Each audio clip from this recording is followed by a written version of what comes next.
வசனம். Act chapter 2:25. அப்போஸ்தலர் 2ஆம் அதிகாரம். அவரை குறித்து தாவீது, கர்த்தரை எப்பொழுதும் எனக்கு முன்பாக நிறுத்தி நோக்கிக் கொண்டிருக்கிறேன், நான் அசைக்கப்படாதபடி அவர் என் வலது பாரிசத்திலே இருக்கிறார். ஆமென். அல்லேலூயா, அல்லேலூயா. கர்த்தர் என் வலது பாரிசத்தில் வைத்திருக்கிறேன், நான் அவரையே நோக்கி கொண்டிருக்கிறேன், நான் அசைக்கப்படுவதில்லை. இன்றைக்கி செய்தி தலைப்பு என்ன தெரியுமா? நான் அசைக்கப்படுவதில்லை, நீங்கள் அசைக்கப்படுவதில்லை. அல்லேலூயா. உங்களை யாரும் அசைக்க முடியாது. அவ்வளோ உறுதியாக தேவன் உங்களோடு கூட இருக்கிறார். நீங்கள் எப்படி வாழ்ந்தால் நீங்கள் அசைக்கப்படாமல் இருப்பீங்க? அசைக்கப்பட்டால் அது ஆஸ்வாதமே இல்லை. இப்போ இந்த பில்டிங் கட்டுக்கிறோம், இந்த பில்டிங்கை அசைச்சிட்டாங்கன்னா யாரும் குடியிருப்பாங்களா? சொல்லுங்கள். ஒரு மரம் நிற்கிது, மரம் ஆடிட்டே இருக்கா, அந்த மரத்து பக்கத்து யார் வீடு கட்டுவாங்களா? அந்த வீட்டு பக்கம், அந்த மரத்து பக்கம் போவாங்களா? அசைக்கவே கூடாது. அசைக்கப்படுறதில்லை. அசைக்கப்படாமல் இருந்தால் தான் நம்ம ஆசீர்வாதம். அசைக்கப்பட்டுட்டோம், ஆசீர்வாதம் இல்லாமல் போயிடும். நீங்கள் விசுவாச வாழ்க்கையில் உங்களை யாரும் அசைக்கிறதுக்கு ட்ரை பண்ணும்போது நீங்கள் அசையாமல் உறுதியாக நின்னால் தான் உங்களை கொண்டு தேவன் பெரிய காரியங்களை செய்வான். நீங்கள் அசைக்கப்படும் போது நீங்கள் எல்லாத்துக்கும் அசைஞ்சு கொடுத்தீங்கன்னா உங்களை எதுக்குமே ஆண்டு பயன்படுத்த மாட்டார். ஆண்டு சொல்கிறார், நீங்கள் அசைக்கப்படாது இருப்பீர்கள். அப்போஸ்தலர் நல்ல அழகாக சொல்கிறார். பவுல் சொல்கிறார் பாருங்கள், கர்த்தரை எப்பொழுதும் எனக்கு முன்பாக நிறுத்தி நோக்கி கொண்டிருக்கிறேன், நான் அசைக்கப்படாதபடிக்கு அவர் என் வலது பரிசில் இருக்கிறார். அவரையே நோக்கி கொண்டிருக்கிறேன், என் வலது பரிசில் அவர் இருக்கிறபடினால் நான் அசைக்கப்படாது இருப்பேன். அல்லேலூயா. ஆமாம், நீங்கள் அசைக்கப்படாமல் இருக்கணும். இந்த சபையில் இருக்கிறீங்களா, அந்த சபையில் அசைக்கப்படாமல் உறுதியாக இருந்தால் தான் இந்த சபையிலேருந்து கத்தக்கூட ஆஸ்வதிப்பான். நிறைய பேர் அசைச்சு பிசாசு கொண்டு போயிட்டான். அல்லேலூயா. ஆமாம், அசைச்சு பார்ப்பான், வந்து அசைஞ்சிங்கன்னா உங்களை கொண்டு போயிடுவான். நீங்கள் அசைக்கப்படாமல் உறுதியாக இருந்தால் தான் பிசாசு உங்களை விட்டு ஓடி போயிடுவான். அல்லேலூயா. ஆனால் இன்றைக்கி நல்லா கவனிங்க, அசைக்கப்படாத ஒரு வாழ்க்கையை குறித்து ஆண்டவர்களோடு கூட பேசுகிறார். எப்படி இருந்தால் அசைக்கப்படாமல்? சங்கீதம் 15:5 வாசிங்க. சங்கீதம் 15ஆம் சங்கீதம் 5ஆம் வசனம். சங்கீதம் 15:5. தன் பணத்தை வட்டி கொடாமலும் குற்றமில்லாதவனுக்கு விரோதமாய் பரிதானம் வாங்காமலும் இருக்கிறான், இப்படி செய்கிறவன் என்றென்றைக்கும் அசைக்கப்படுவதில்லை. பார்த்தீங்களா? பண ஆசை இல்லாதவன் என்றென்றைக்கும் அசைக்கப்படுவதில்லை. யூதாஸ் காரியத்தை ஆண்டவர் நல்லா தான் தேர்ந்தெடுத்தார். நல்லா இரவெல்லாம் ஜெபம் பண்ணி தான் 12 பேரை தேர்ந்தது. அதில் ஒருத்தன் யூதாஸை பிசாசு அசைச்சான். பண ஆசை கூட்டுது. பண ஆசை. இன்றைக்கி நிறைய பேர் லஞ்சம் வாங்குகிறாங்க, டவுரி வாங்குகிறாங்க, பொய் கணக்கு எழுதுகிறாங்க. நிறைய பேர் வாழ்க்கை இன்றைக்கி அசைக்கப்படுறதுக்கு காரணம் என்னென்னா பண ஆசை தான். அல்லேலூயா. ஆமாம், நீங்கள் பண ஆசை இல்லாமல் இருந்தால் மட்டும்தான் நீங்கள் அசைக்கப்படாமல் இருப்பீங்க. நீங்கள் என்ன தான் ஜெபம் பண்ணாலும் சரி, என்ன தான் உபவாசம் போட்டாலும் சரி, அடுத்து பணத்தில் போய் விழுந்துட்டீங்க அப்படின்னா நீங்கள் வீணாக போனீங்க தான். அல்லேலூயா. அதான் பைபிள் போட்டு பண ஆசை எல்லா தீமைக்கும். ஆமாம், உங்களுக்கு ஈஸியாக அசைச்சிடுவான். நீங்கள் எத்தனையோ பேர் பணத்தில் விழுந்துட்டு போயிட்டாங்களே, எவ்வளோ பேர். அதுக்கு ஒரு கணவன் மனைவி வந்திருந்தாங்க விடுதலை ஜெபத்துக்கு. அப்பா, அந்த விடுதலை ஜெபத்தில் பார்த்தா அந்த கணவன் மனைவி 2 பேரும் அழுகையை அவர் கூட கொஞ்சம் கொலை நிப்பாட்டார். அந்த அம்மா அழுக பயங்கர அழுக. என்ன பாசம், இப்படி பாசம் நான் வாழ்கிறது, எப்படி குடும்பத்துக்கு விரோதமாக சத்துருக்கிறியே செஞ்சு என் குடும்பத்தையே நாசமாக்கிட்டாங்க. என்ன அப்படின்னா, கல்யாணம் பண்ணும்போது திருநங்கையை கல்யாணம் முடிச்சு கொடுத்தாங்க. பொண்ணு கேட்டு போனால் அவள் திருநங்கையா நல்ல பொண்ணான்னு யாருக்கு தெரியும்? இந்த பையன் அந்த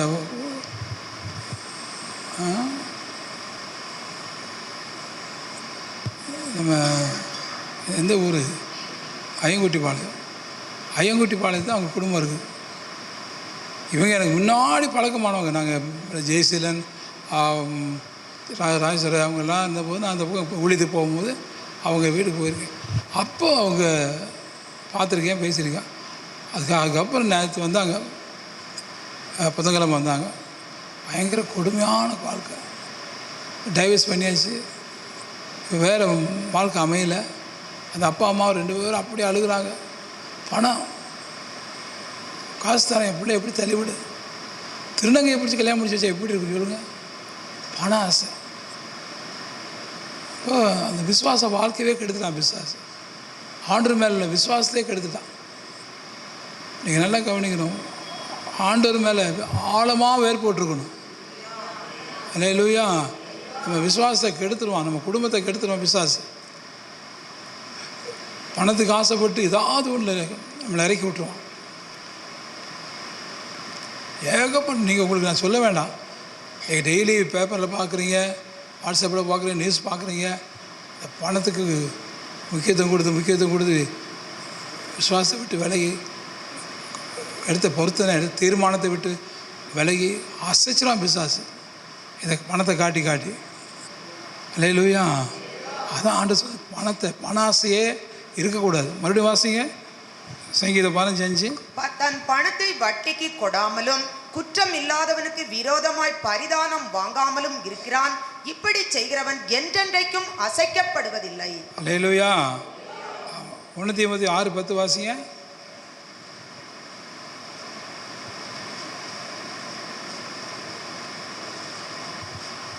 பண ஆசை எல்லா தீமைக்கும் வேறா இருக்கிறது.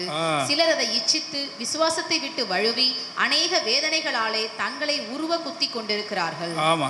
46 சங்கீதம் 2-3 வசனம் வாசிங்க. 46 சங்கீதம் 2-3 வசனம். ஆகையால் பூமி நிலை மாறினாலும் மலைகள் நடு சமுத்திரத்தில் சாய்ந்து போனாலும் அதன் ஜலங்கள் கொந்தளித்து பொங்கி அதன் பெருக்கினால் பர்வதங்கள் அதிர்ந்தாலும் நாம் பயப்படும். பாருங்க, எல்லாமே அசைஞ்சாலும் நான் அசையாமல் இருப்பேன். பூமி நிலை மாறினாலும் கடல் கொந்தளித்தாலும் கர்த்தருடைய பிள்ளைகளை ஆண்டவரை அசையாமல் காப்பாற்றுவார். அல்லேலூயா. ஆனால் பண ஆசையே இருக்கக்கூடாது. அந்த மாதிரி ஒரு தீர்மானம் மனசில் இருக்கணும். ஒரே ஒரு ஆசை, இயேசு தான். எனக்கு ஒரு ஆசை உண்டு, என் இயேசுவோடு பேசும். அந்த ஆசை தான் நமக்கு இருக்கு. இயேசுவோடு பேச, இயேசுவோடு பழக, இயேசுவோடு ஐக்கியமாக இருங்க, அந்த ஆசை தான். அதான் நம்ம உறுதியாக இருப்பீங்க. பண ஆசை வந்துச்சுனாவே நம்ம அசைச்சிடுவோம், நம்ம அசைக்கப்பட்டு போயிடுவோம். அசைக்கப்பட்டு போன வாழ்க்கை நரகத்துக்கு போகிற வாழ்க்கை. அப்புறம் உங்களை கொண்டு என்னமும் ஆண்டு செய்ய மாட்டார். அல்லேலூயா. நீங்கள் அசைக்கப்படவே கூடாது. வெரி ஸ்ட்ராங் ஃபவுண்டேஷன், ஆழமான அஸ்திவாரம். யார் என்ன சொன்னாலும், எந்த பணம் வந்தாலும், எந்த பதவி வந்தாலும், எந்த உயர்வு வந்தாலும் நீங்கள் அசைக்கப்படாமல் இருக்கணும். 2வது பார்த்தீங்கன்னா சங்கீதம் 46:5 வாசிங்க. சங்கீதம் 46:5-6 தேவன் அது நடுவில் இருக்கிறார், அது அசையாது. அதிகாலையிலே தேவன் அதற்கு சகாயம் பண்ணுவார். அதிகாலையில் தேவனை தேடுறவன் உறுதியாக இருப்பான், அசைக்கப்படுவதே இல்லை. நீங்கள் அதிகாலையில் ஆண்டவர் தேடுறீங்களா? அதிகாலையில் ஜெபிக்கிறீங்களா? அதிகாலை ஜெபம் பண்ணுறவங்க எத்தனை பேர் இருக்கா? கை தூக்கி காட்டுங்க. அதிகாலையில் 4 மணிக்கு 5 மணிக்கு ஜெபம் பண்ணுறீங்களா? அல்லேலூயா. அதிகாலையில் ஆண்டவரை தேடுறவங்க. நாங்கள் நெடுந்தமிழ் இருக்கும்போது பார்த்திங்கன்னா அதிகாலையில் சாராய கடை தேடி போவாங்க. நம்ம ஆளுங்க அதிகாலையில் சாராய கடை தேடி எல்லாம் ரிக்ஷாவில் தூக்கி போட்டு வருவாங்க. காலையில் ஆண்டவரை தேடி போக வேண்டிய இடத்துல சாராயை தேடி போகிறான். ஆண்டவரை அதிகாலையில் தேடுகிற ஒரு மனுஷன் என்றைக்குமே அசைக்கப்பட மாட்டான். அல்லேலூயா. ஆமாம். நீங்கள் எப்பயுமே அதிகாலை நேரத்தை ஆண்டவரை தேடுறதுக்கு நீங்கள் சரியாக பயன்படுத்தணும். 3வது வேத வாசிங்க. சங்கீதம் 16:8 வாசிங்க. கர்த்தர் எப்பொழுதும் எனக்கு முன்பாக வைத்திருக்கிறேன், அவர் என் வலது பாரசத்தில் இருக்கிறபடியால் நான் அசைக்கப்படுவதில்லை. ஆண்டவர் எனக்கு முன்னால் வச்சுருக்கேன். ஆண்டவரை என் பேசும்போது வார்த்தையில் முன்னால் வந்துடுறாரு. அல்லேலூயா. எதை செஞ்சாலும் ஆண்டவரை முன்ன வச்சு நான் செய்வேன். அவரை முன்னால் வச்சு தான் நான் செய்வேன். அல்லேலூயா. ஆண்டவரை செய்யலாமா? இப்போ பாலியங்கீச்சர் இருக்கிறாரு. பாலியங்கீச்சர் என்ன செய்கிறாரு? பக்கத்தில் ஒரு சேர் போட்டுக்கிறாரு. ஆண்டவரை கேட்குறேன் அப்படிம்பார். காரில் கூட ஆண்டவர் பக்கத்தில் உட்கார வச்சுருப்பார். பாலியேசு நீங்கள் என்ன சொல்கிறீங்க? பாலியேசுக்கு 10 லட்சம் பேர் ஆண்டவர் கொடுத்தாரு. அவர் அசைக்கப்படாமல் இருந்தது காரணம் என்னன்னா, எப்பொழுதும் ஆண்டவரை நோக்கி கொண்டே இருப்பார். கர்த்தரை எனக்கு முன்னாக வைத்திருக்கிறேன், நான் அவரையே நோக்கி இருக்கிறேன். அவரை பார்த்துட்டே நீங்கள் இருக்கணும். பார்த்துன்னா நீங்கள் வேலை மனசில், எண்ணத்தில், சிந்தனையில், யோசனையில் அவரோடு பேசுகிறதா இருக்கணும். அந்த மாதிரி இருந்தால் தான் நீங்கள் அசைக்கப்படாமல் இருப்பீங்க. சரியா? அடுத்து பாருங்கள், சங்கீதம் 62:6 வாசிங்க. சங்கீதம் 62:6. அவரே என் கன்மலையும் என் ரட்சிப்பும் என் உயர்ந்த அடைக்கலமும் ஆனவர், நான் அசைக்கப்படுவதில்லை. கர்த்தரை நான் தஞ்சமாக கொண்டிருக்கிறேன். சங்கீதம் 62:6.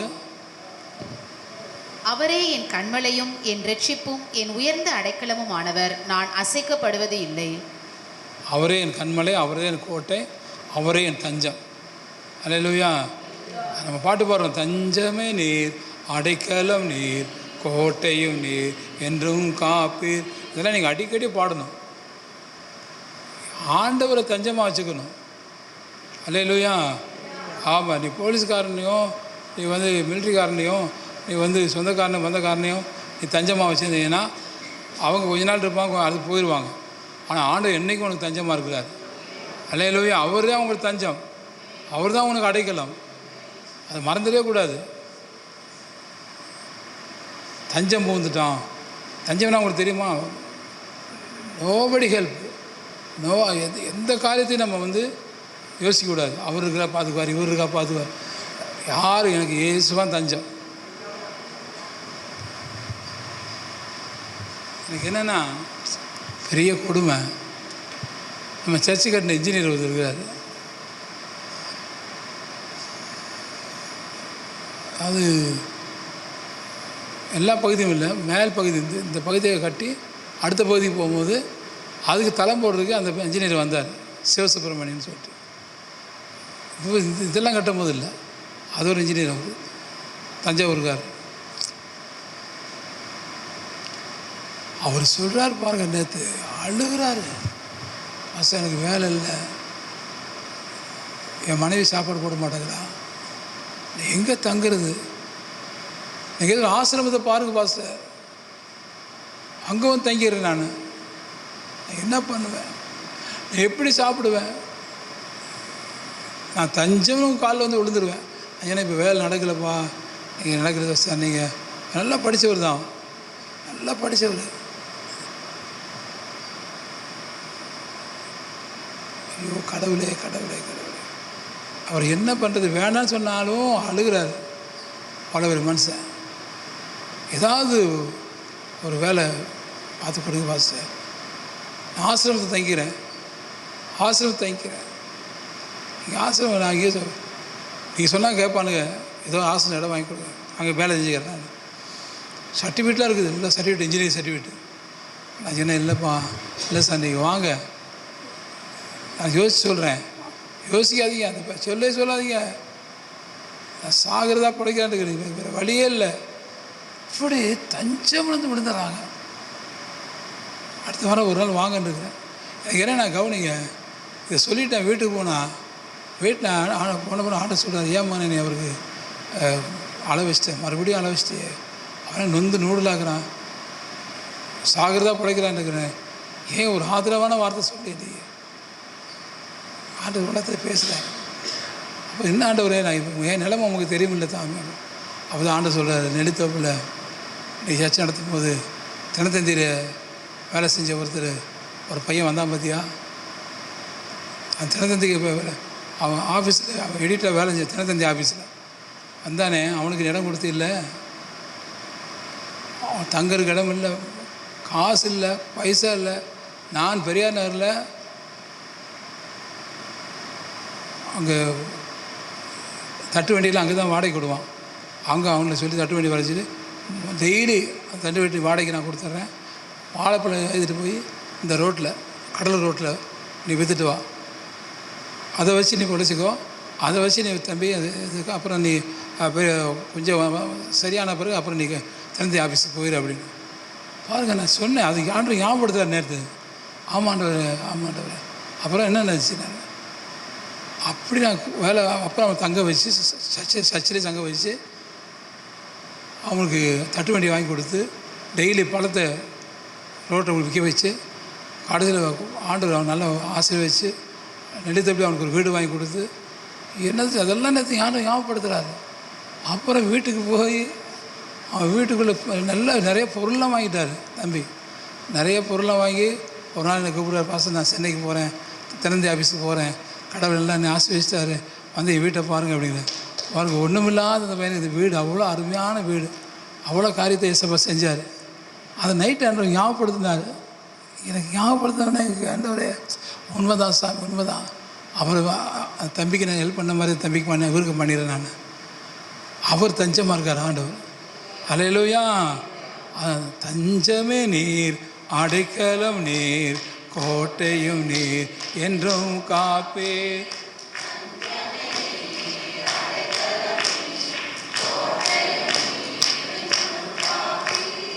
அல்லேலூயா. அப்போ ஆண்டவர் நமக்கு தஞ்சமாக இருக்கிறார். அவர் ஒரு நாள் நம்மளை அசைக்கப்பட விடவே மாட்டார். அவர் தஞ்சமாக இருந்தார்னா நம்ம அசைக்கப்படவே மாட்டோம். சரியா? அடுத்து கடைசியாக நீதிமொழி 12:3 வாசிங்க. நீதிமொழி 12:3. துன்மார்க்கத்தினால் மனுஷன் நிலைவரப்படான், நீதிமான்களுடைய வேரோ அசையாது. நீதிமானுடைய வேரோ அசையாது. சங்கீதம் 112:6. சங்கீதம் 112:6 வாசிமா. அவன் என்னென்றைக்கும் அசைக்கப்படாதிருப்பான், நீதிமான் நித்திய கீர்த்தியுள்ளவன். சங்கீதம் 52:8. நானோ தேவனுடைய ஆலயத்தில் பச்சையான ஒலிவ மரத்தை போல் இருக்கிறேன், தேவனுடைய கிருபையை என்னென்றைக்கும் நம்பி இருக்கிறேன். அடுத்த ஒரு வசனம் வருது, தேவனுடைய தயவுனால் நம்ம அசைக்கப்பட மாட்டோம். தயவு. அல்லேலூயா. அவருடைய கிருபை நம்ம மேலே இருந்துச்சுன்னா நம்ம அசைக்கப்படுவதில்லை. அந்த ஆசீர்வாதத்தை நீங்கள் பெற்றுக்கொள்ளணும். அல்லேலூயா. நீங்கள் என்றைக்குமே அசைக்கப்படாமல் வாழணும். அசைகிற ஒரு மனுஷனை வச்சு எதுவுமே செய்ய முடியாது. அசைகிற ஒரு வீட்டில் யாரும் தங்க மாட்டாங்க. அசைகிற ஒரு மரம் வந்து நல்லா கனி கொடுக்காது, அது பட்டு போகும். அது உறுதியாக நின்னா தான் கனி கொடுக்கும். அல்லேலூயா. நீங்களும் அசைகிறீங்கன்னா உங்களால் எந்த பிரயோஜனமும் கிடையாது. நான் அசைக்கப்பட மாட்டேன். சொல்லுங்கள், நான் அசைக்கப்பட மாட்டேன், நான் அசைக்கப்பட மாட்டேன். அல்லேலூயா. ஆமாம், கர்த்தர் எனக்கு துணையாக இருக்கிறாரு, அவர் தயவு இருக்கிறது, அவருடைய கிருபை இருக்கிறது. அல்லேலூயா. என்றைக்குமே நீதிமான் என்றைக்கும் அசைக்கப்படுவதில்லை. நீங்கள் நீதிமானாக இருக்கணும், பாவத்தில் விழுந்துடக்கூடாது. அல்லேலூயா. தப்பு தவறில் விழுந்துடக்கூடாது. உங்களை பற்றி ஊரே சொல்லணும், அவர் நீதிமான்ப்பா, அவரை பற்றி குறை சொல்லாத, அவர் நீதிமான், அவருக்கு தீங்கு செய்யாத அப்படின்னு சொல்லணும். அல்லேலூயா.